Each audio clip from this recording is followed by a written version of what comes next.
Good afternoon student. आज मैं फिर आपके सामने आपके नए वीडियो के साथ प्रेजेंट हूँ और आज का मेरा नया टॉपिक है फैसियोला हेपेटिका। फैसियोला हेपेटिका जिसे जनरली लिवर फ्लूक के नाम से जाना जाता है। आप सभी ने नाम सुना होगा। इससे पहले की कक्षाओं में भी हम लिवर फ्लूक के बारे में स्टडी कर चुके हैं। और लिवर फ्लूक जिसे हम जो फाइलम प्लेटीहेल्मिंथेस का सदस्य होता है। और आज का मेरा टॉपिक जो फैसियोला हेपेटिका है ये बीएससी बीएड फर्स्ट सेम की सेकेंड यूनिट का टॉपिक है। फर्स्ट सेम की सेकेंड यूनिट का टॉपिक है और बहुत ही इम्पोर्टेंट टॉपिक है स्टूडेंट्स। इनमें से इस टॉपिक में से कई बार कई क्वेश्चंस आते हैं, कुछ ऑब्जेक्टिव्स भी आते हैं, कुछ क्वेश्चंस भी आते हैं जिसमें कई बार इसके एक्सटर्नल मॉर्फोलॉजी के बारे में पूछा जाता है। कुछ क्वेश्चंस इसकी बॉडी वॉल से रिलेटेड बनते हैं, कुछ क्वेश्चंस इसके digestive system and excretory system से रिलेटेड बनते हैं और सबसे इम्पोर्टेंट क्वेश्चन जो है वो बनता है इसकी life cycle of Fasciola hepatica, जो कि इसका मोस्ट इम्पोर्टेंट चैप्टर भी है और मोस्ट इम्पोर्टेंट क्वेश्चन भी है। तो इसकी लाइफ स्टडी के बारे में मैं अपने लास्ट के टॉपिक में बताऊंगी। अभी मैं फिलहाल शुरू करती हूँ फैसियोला हेपेटिका की एक्सटर्नल मॉर्फोलॉजी। तो सबसे पहले हम सिस्टमैटिक पोजीशन देख लेते हैं। सिस्टमैटिक पोजीशन में फैसियोला हेपेटिका जो कि phylum Platyhelminthes, class Trematoda, order Digenea, genus Fasciola, species hepatica का सदस्य है। ये एक ट्रिमेटेड एनिमल है और ट्रिमेटेड एनिमल होने के साथ साथ यह इनवर्टिब्रेट में ट्रिमेटेड एनिमल है और इसके जो जितने भी एनिमल होते हैं वो सभी पैरासिटिक एनिमल होते हैं। तो फैसियोला हेपेटिका या लिवर फ्लूक, इसे लिवर फ्लूक के नाम से जाना जाता है। सबसे पहले हम इसकी एक्सटर्नल मॉर्फोलॉजी देखते हैं। एक्सटर्नल मॉर्फोलॉजी में या एक तो सबसे पहला पॉइंट आता है एंडोपैरासिटिक। एंडोपैरासिटिक का मतलब होता है अंतःपरजीवी। मतलब कुछ जीव ऐसे होते हैं जो अपने होस्ट से बाहर से न्यूट्रिशन लेते हैं और अपना जीवन चक्र चलाते हैं। कुछ होस्ट ऐसे होते हैं जो कि कुछ पैरासाइट ऐसे होते हैं जो होस्ट के अंदर से अपना जीवन चक्र चलाते हैं। तो ये एक अंतःपरजीवी के रूप में अपने होस्ट से पोषण प्राप्त करता है। ठीक है। सेकेंड पॉइंट है इसका डाइजेनिक मतलब द्विपोषी यानी अपना जीवन चक्र या अपनी लाइफ साइकिल जो होता है ये 2 पोषकों में पूरा करता है। इसका primary host sheep and human, secondary host होता है इसका स्नेल जो कि जलीय जंतु होता है। तो अपना आधा जीवन चक्र अपने दूसरे पोषक के अंदर पूरा करता है। ठीक है। थर्ड पॉइंट पे आ जाते हैं मोनोसियस हर्माफ्रोडाइट मतलब ये एक उभयलिंगी जंतु होता है। ठीक है। डिस्ट्रीब्यूशन की अगर बात करें कि ये किन किन क्षेत्रों में पाया जाता है तो ये ऑल ओवर वर्ल्ड मतलब पूरे विश्व में ये विश्वव्यापी होता है या पूरे वर्ल्ड में ये डिस्ट्रीब्यूट होता है, यानी ये सभी जगहों पर पाया जाता है। ठीक है। इसके बाद हम आ जाते हैं इसके एक्सटर्नल मॉर्फोलॉजी में डायग्राम देखते हैं। तो डायग्राम में जैसे कि आप इसका डायग्राम देख रहे हैं कि ये ओवल शेप में है। तो सबसे पहले हम अगर इसके शेप एंड साइज की बात करें तो शेप एंड साइज में ये डॉर्सोवेंट्रली फ्लोरेटेड चपटा होता है। जैसे पत्ती होती है और चपटी होती है, चपटा होता है। चपटी के बाद लीफ शेप, ये पत्ती के आकार का होता है। जैसा कि आप स्ट्रक्चर देख रहे हैं इसका कि ये पत्ती के आकार का है।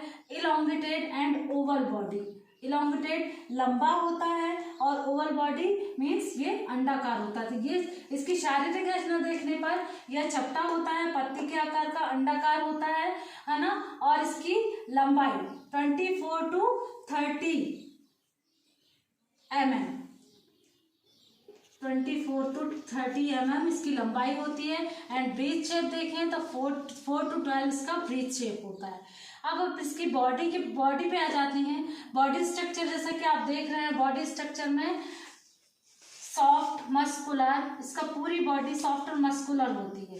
ठीक है। लीफ लाइक लेंथ उसकी होती है, इसकी बॉडी की लेंथ होती है 1.8 to 3 cm। सेंटीमीटर में अगर देखा जाए तो इसकी बॉडी की लेंथ 1.8 से 3 सेंटीमीटर तक होती है। कलर में ये पिंकिश ब्राउन मतलब कि ये हल्का गुलाबी कलर का और भूरे कलर का होता है और किनारों पर ये हल्के से काले कलर का होता है।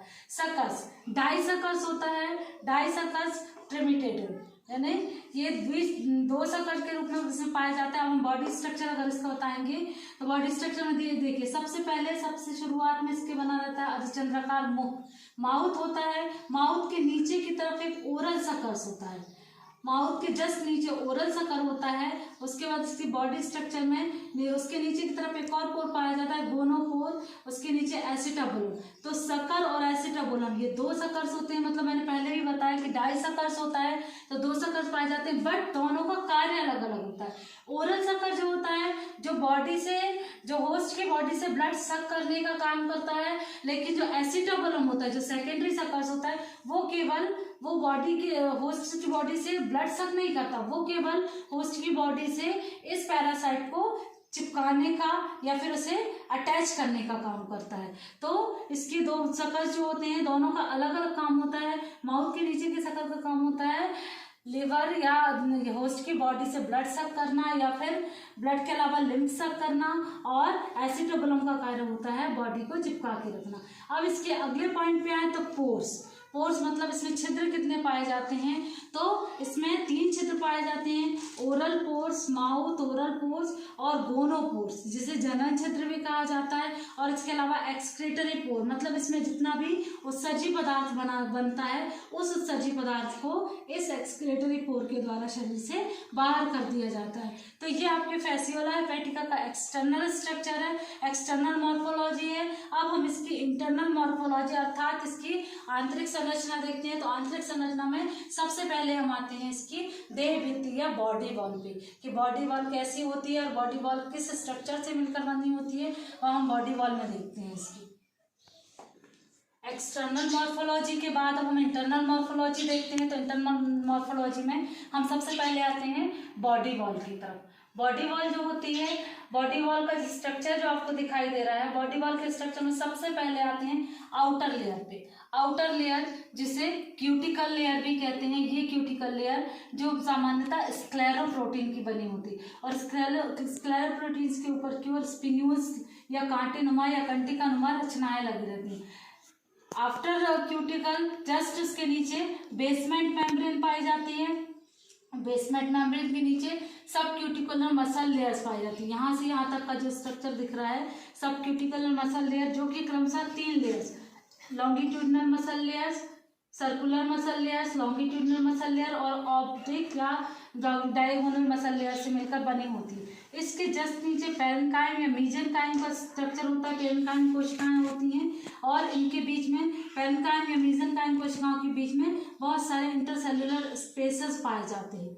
अब इस प्रकार से पूरी बॉडी वॉल जो होती है वो आउटर लेयर, सब क्यूटिकुलर मसल लेयर और उसके अलावा पेरेन्काइम्स की बनी होती है। इसके अलावा इसमें एक बीच में जो राउंड ये सर्कुलर स्ट्रक्चर दिखता है, ये बेसमेंट मेम्ब्रेन कहलाता है, जो क्यूटिकल के जस्ट नीचे पाया जाता है। अब हम इसके अगर फंक्शन की बात करते हैं, ये तो था आपका इंटरनल मॉर्फोलॉजी में बॉडी वॉल का इंटरनल स्ट्रक्चर।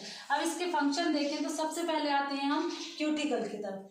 क्यूटिकल जो होता है, क्यूटिकल सबसे ऊपरी रचना होती है और क्यूटिकल में सबसे बाहरी मोटा तथा समरूपी स्तर होता है, ठीक है, जो स्क्लेरोप्रोटीन का बना होता है। जैसे कि मैं पहले बता चुकी हूँ कि ये स्क्लेरोप्रोटीन का बना होता है और ये एंडोपैरासिटिक के लिए एक मतलब रक्षात्मक आवरण की भांति कार्य करता है। मतलब स्क्लेरोप्रोटीन जो होता है इसकी आंतरिक अंगों की रक्षा करता है, क्योंकि इसमें एंटी एंजाइम का सीक्रेशन होता है और अतः ये पोषक के पाचक रसों के प्रति एक प्रतिरोधी परत होती है। स्क्लेरोप्रोटीन जो होता है वो इसमें जो एंटी एंजाइम सीक्रेट होते हैं वो एक प्रतिरोधी परत का कार्य करते हैं, ठीक है।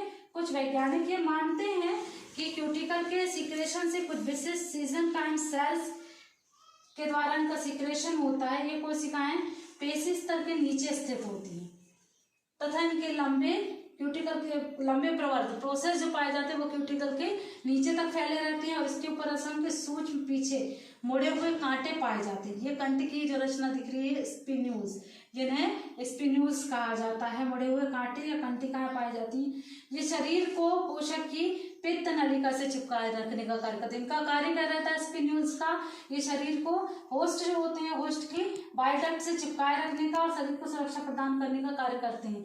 क्योंकि इस बाइल डक्ट से चिपकते हैं तो ज्यादा एसिडिक आवरण होने के कारण इसकी बॉडी गलने का खतरा रहता है। इसलिए इसकी बॉडी को गलने से बचाने के लिए जो स्क्लेरोप्रोटीन होता है वो इस पर रक्षात्मक आवरण की भांति रक्षा करता है और रक्षा करने का कार्य करता है, और चलन में भी ये स्पिन्यूल्स सहायता करते हैं। इसके अलावा सेकेंडरी जो मसल लेयर का स्तर होता है, यह स्तर क्यूटिकल के ठीक नीचे स्थित होता है, जो कि 3 भागों, मैंने पहले ही बताया है कि 3 भागों, longitudinal muscle layer, circular muscle layer और डायगोनल मसल लेयर का बना होता है।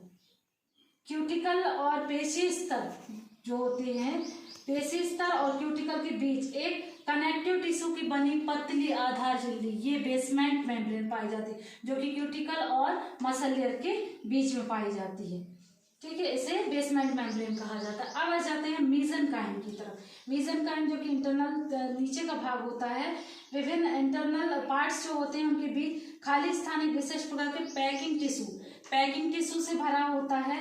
यह ऊतक मीजोडर्म से बना होता है और इसमें अनेक ढीली, अनियमित और याद केंद्रित, लंबी तथा शाखित कोशिकाएं पाई जाती है, जिन्हें मीसेनकाइम या पेरेन्काइम सेल्स कहा जाता है। और ये इनमें से कुछ कोशिकाएं अत्यंत बड़ी तथा लंबे प्रोसेस वाली होती है, और ये लंबे प्रोसेस जो होते हैं वो क्यूटिकल के आधार तक, मतलब यहाँ से जो प्रोसेस निकलते हैं वो क्यूटिकल के आधार तक पहुंचते हैं। और ऐसा माना जाता है कि ये कोशिकाएं क्यूटिकल का सीक्रेशन करती हैं। और मीसेनकाइम कोशिकाओं के बीच में बड़े बड़े इंटरसेल्युलर स्पेसेस पाए जाते हैं, जिसमें कि लिक्विड फ्लूइड भरा रहता है। ये लिक्विड फ्लूइड को सीक्रेट करने का या फिर स्टोर करने का कार्य करते हैं, ये इंटरसेल्युलर स्पेसेस। ठीक है, उसके अलावा सो फ्रेंड्स, ये आपके इंटरनल मॉर्फोलॉजी में बॉडी वॉल का स्ट्रक्चर था, जो कि एक बार मैं फिर से बता देती हूँ। मेन पॉइंट्स नोट कर लीजिए कि बॉडी वॉल जो होती है वो 3 लेयर्स की बनी होती है। आउटर लेयर जो कि स्क्लेरोप्रोटीन की बनी होती है, जिसमें स्पिन्यूल्स पाए जाते हैं जो रक्षात्मक आवरण का कार्य करते हैं। इसके जस्ट नीचे होती है आपकी मसल लेयर, सब क्यूटिकल मसल लेयर, जो कि 3 लेयर से बनी होती है। Circular muscle layer, longitudinal muscle layer, oblique muscle, diagonal या ऑब्लिक मसल लेयर, और इसके अलावा क्यूटिकल और मसल लेयर, जो सब क्यूटिकल और मसल लेयर है, इसके बीच में एक छोटी सी पतली कनेक्टिव टिश्यू की बनी परत होती है, जिससे बेसमेंट मेम्ब्रेन कहा जाता है। इसके जस्ट नीचे मीसेनकाइम में पेरेन्काइम की सेल्स पाई जाती हैं। उनके बीच के स्पेसेस जो होते हैं वो इंटरसेल्युलर स्पेसेस होते हैं। इनमें फ्लूइड भरा होता है, लिक्विड फ्लूइड भरा होता है। ये फूड को स्टोर करने का भी काम करते हैं। तो ये आपका इंटरनल मॉर्फोलॉजी थी। इस प्रकार से आज के वीडियो में मैंने फेसियोला हेपेटिका की आपको एक्सटर्नल मॉर्फोलॉजी, इसका बॉडी स्ट्रक्चर के बाद इंटरनल मॉर्फोलॉजी में उसकी बॉडी वॉल की जानकारी दी। और मुझे आशा है कि आपको फेसियोला हेपेटिका का ये टॉपिक और इसकी इंटरनल और एक्सटर्नल मॉर्फोलॉजी समझ में आई होगी। अपने नेक्स्ट वीडियो में मैं आपको फेसियोला हेपेटिका के डाइजेस्टिव सिस्टम और एक्सक्रीटरी सिस्टम के बारे में जानकारी दूंगी। इसके इम्पोर्टेंट मेन पॉइंट जो है उनको नोट कर लीजिए, डायग्राम नोट कर लीजिए और इसको पूरा स्टडी कीजिए। अगले वीडियो में मैं अपने अगले टॉपिक के साथ फिर आपसे मिलूंगी। तब तक के लिए नमस्कार।